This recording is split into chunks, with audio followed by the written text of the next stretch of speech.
partir de ces signes cliniques, vous allez donc être amené à pratiquer des examens complémentaires. Tout à fait. Quels sont-ils?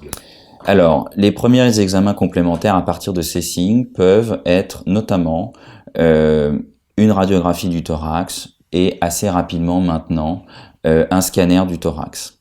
Pour regarder, essayer d'identifier des anomalies au niveau de ces examens, des images anormales et orienter les examens complémentaires ultérieurs pour démontrer le diagnostic de cancer pulmonaire. Quels sont les diagnostics différentiels du cancer bronchopulmonaire? Les diagnostics différentiels peuvent être la découverte d'images fortuites, qu'on appelle nous incidentalomes, c'est-à-dire le fait de découvrir une image finalement qui ne correspond pas à un phénomène pathologique anormal. Ceci peut arriver.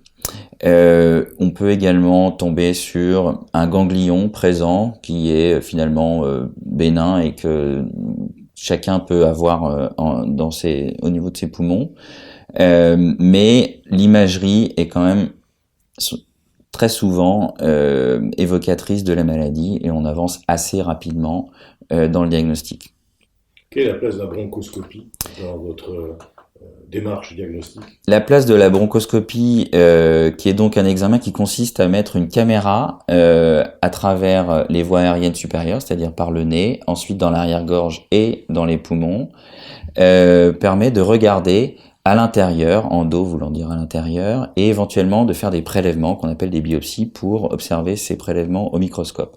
Alors, les choses ont un petit peu changé dans les dernières décennies parce que les habitudes de tabagisme se sont modifiées.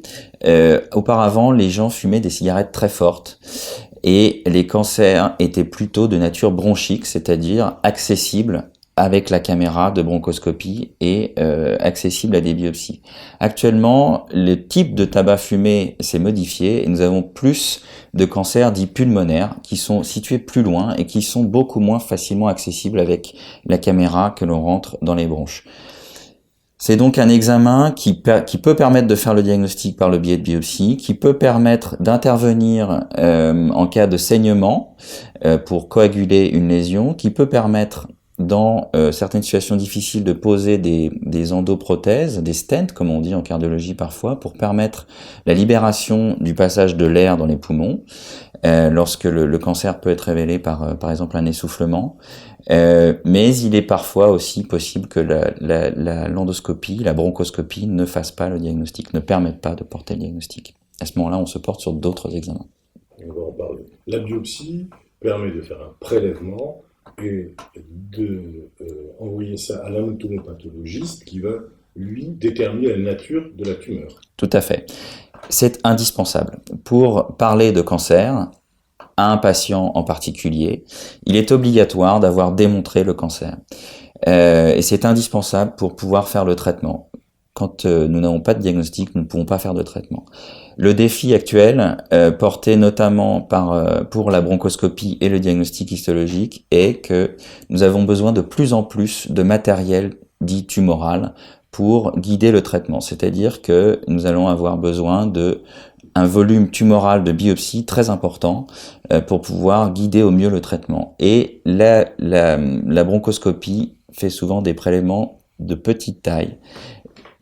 C'est donc parfois la nécessité de renouveler cet examen ou de le compléter avec d'autres. Quels sont ces autres examens?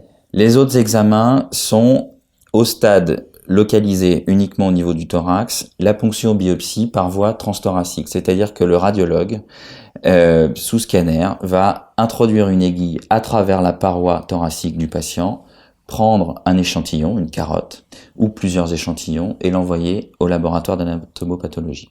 Si la maladie atteint d'autres organes que le thorax, on peut à ce moment-là se porter sur les autres organes qui sont atteints pour faire une biopsie, car il y a en général une homogénéité dans la maladie, où qu'elle se trouve, dans le thorax ou dans les autres organes atteints par la maladie.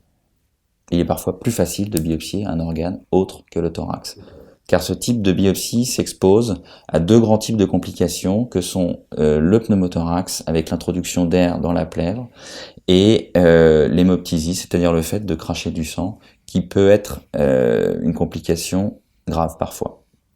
D'où l'importance que ces examens soient faits par des personnels qualifiés.